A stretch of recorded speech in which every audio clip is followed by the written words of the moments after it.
Hello. आज हम करने वाले हैं question 1 part 3 of exercise 5.1। Question 1 states that in which of the following situations does the list of numbers involved make an arithmetic progression and why।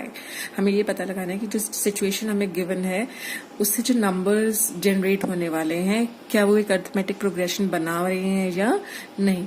तो situation क्या दी हुई है हमें, the cost of digging a well after every metre of digging when it cost ₹150 for the first metre and rises up by ₹50 for each subsequent metre.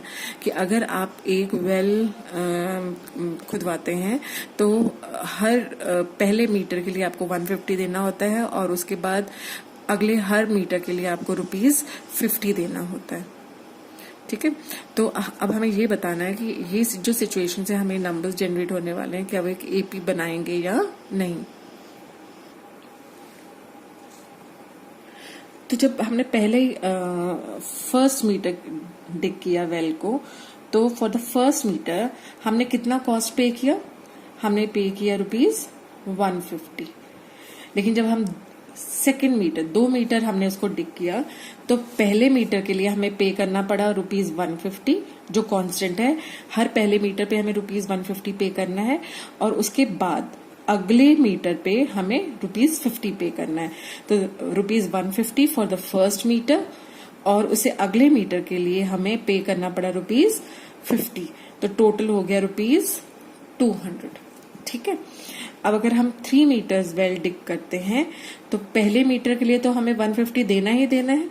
उसके बाद अगले 2 metre के लिए हमें ₹50 plus ₹50। This was for the first metre, this was for the second metre and this was for the third metre. तो हमने total पे किया ₹250।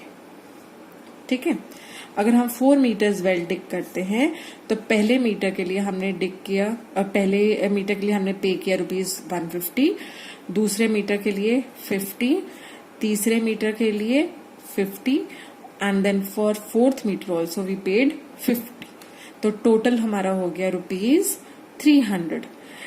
ऐसे ही हम आगे भी निकाल सकते हैं, लेकिन अब हमारे पास ये जो लिस्ट ऑफ नंबर्स जनरेट हो रही है, आपने देखा कि पहली टर्म हमें मिली for the first meter we have to pay 150, for the second meter for 2 meters we have to pay ₹200, for 3 meters we have to pay ₹250 and for 4 meters we have to pay 300, for 5 meters इसी तरह हम निकाल सकते हैं आगे। अब ये जो हमारे को नंबर्स मिले 150, 200, 250, 300, ये जो कॉस्ट हमें मिल रही है क्या ये एक एपी बना रही है या नहीं। अब एपी चेक करने के लिए कि एक एपी है या नहीं, हमें पता है अगर 2 कॉन्जिक्यूटिव टर्म्स के बीच का डिफरेंस सेम हो तो वो जो बनने वाली सीक्वेंस है वो एक अर्थमेटिक प्रोग्रेशन होती है ना। तो इसके लिए हम चेक करेंगे कि हमारी 2 कॉन्जिक्यूटिव टर्म्स के बीच का डिफरेंस हर बार सेम आ रहा है या नहीं। अगर A1 हमारी फर्स्ट टर्म है 150, A2 हमारी सेकेंड टर्म है 200, A3 हमारी थर्ड टर्म है 250, A4 हमारी फोर्थ टर्म है 300, तो हम देखेंगे कि A2 माइनस A1 जो है वो है 200 minus 150 which is 50। A3 minus A2 अगर हम कैलकुलेट करते हैं तो that is 250 minus 200 which is also 50। अगर हम A4 माइनस A3 निकालते हैं तो वो है 300 माइनस 250 विच इज अगेन 50, है ना। तो आप देख रहे हैं कि हर बार कॉन्जिक्यूटिव टर्म्स के बीच का डिफरेंस सेम आ रहा है 50। That means the difference between any 2 consecutive terms of this series of this sequence is a constant. Therefore in this sequence is forming an AP। तो ये जो हमारे को लिस्ट ऑफ नंबर्स मिल रहे हैं ये एक AP बना रहे हैं। ठीक है, तो हम ये कहेंगे कि therefore it is an AP।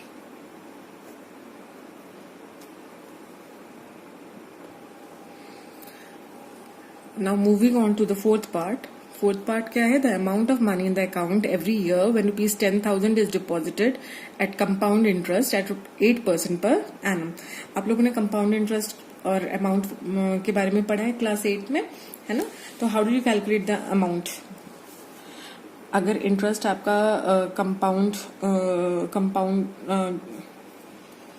If the interest is being compounded, तो अमाउंट निकालने का फॉर्मूला होता है p into 1 plus r upon 100 raise to the power n.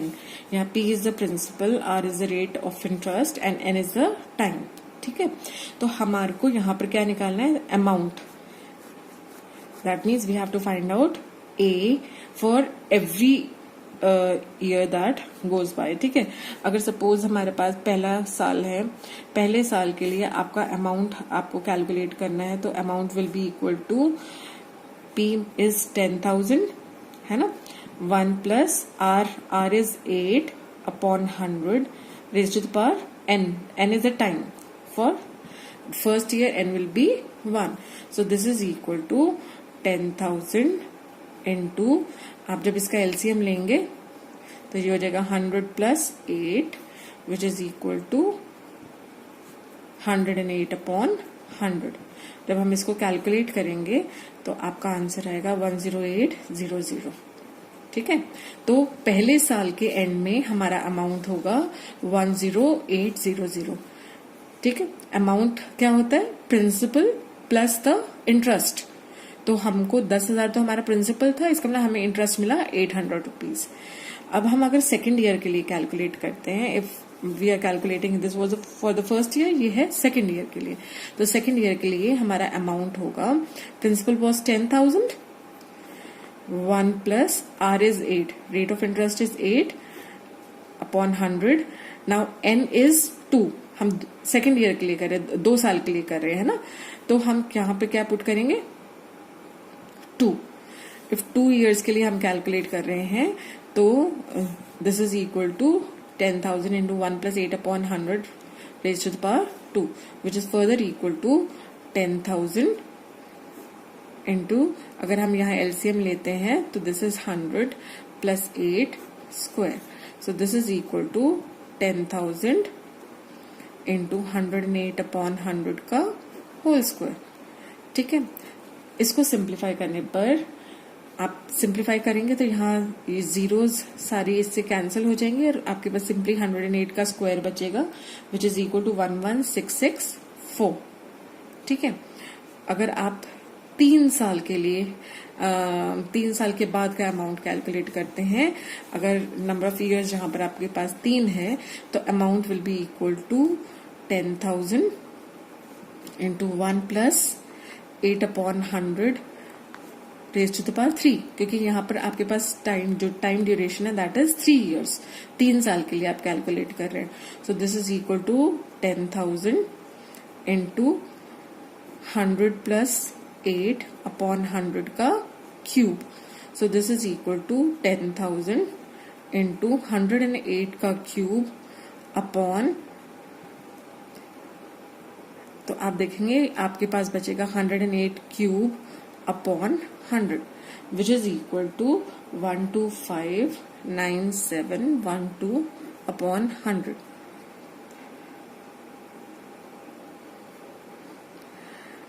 अब अगर हम इन टर्म्स को ऑब्जर्व करें, पहले साल का आपको अमाउंट मिला 10800, दूसरे साल का आपको अमाउंट मिला ₹11664 है ना, और तीसरे साल का आपको अमाउंट मिला 12597.12. तो आपको ऑब्जर्वेशन से ही पता चल रहा है कि हर बार जो डिफरेंस है वो डिफरेंट आ रहा है. It's not the same every year, है ना. हम एक बार यहाँ इसको सबट्रैक्ट करके देख लेते हैं. अगर हमारे पास टर्म्स क्या आ रही हैं, 10800, और दूसरी टर्म क्या आ रही है 11. यहाँ देखिए सेकेंड ईयर के एंड में हमारे पास जो टर्म है दिस इज 11664.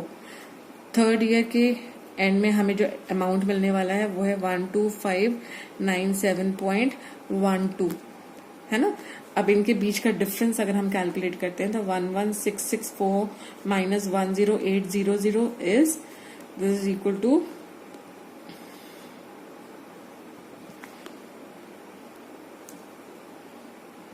ठीक है, and 12597.12 minus 11664 is equal to 12597.12 minus 11664 is 933.12. ठीक है, तो आपने देखा कि दोनों बार जो डिफरेंस आ रहा है दैट इज डिफरेंट. अगर डिफरेंस जो अलग आ रहा है that means this is not an AP. ये जो हमें टर्म्स जनरेट होने वाली हैं, जो सीरीज जो हमें लिस्ट ऑफ नंबर्स मिलने वाला है, वो एक एपी जनरेट नहीं करेंगे. ठीक है, therefore it is not an AP. क्यों नहीं है AP? Because the difference between consecutive terms is not the same. हमने सेकेंड टर्म में से फर्स्ट टर्म सब्ट्रैक्ट करके देखा था तो डिफरेंस वाज 864. फिर हमने थर्ड टर्म में से सेकेंड टर्म सब्ट्रैक्ट करके देखा तो डिफरेंस वाज 933.12. है ना, तो डिफरेंस दोनों बार डिफरेंट आ रहा है. क्योंकि डिफरेंस अलग अलग है that means this is not an AP. क्योंकि एपी की पहचान ही यही है कि कॉन्जिक्यूटिव टर्म्स के बीच का डिफरेंस हमेशा सेम होता है. आई होप आपको ये क्वेश्चन समझ आए. Thank you.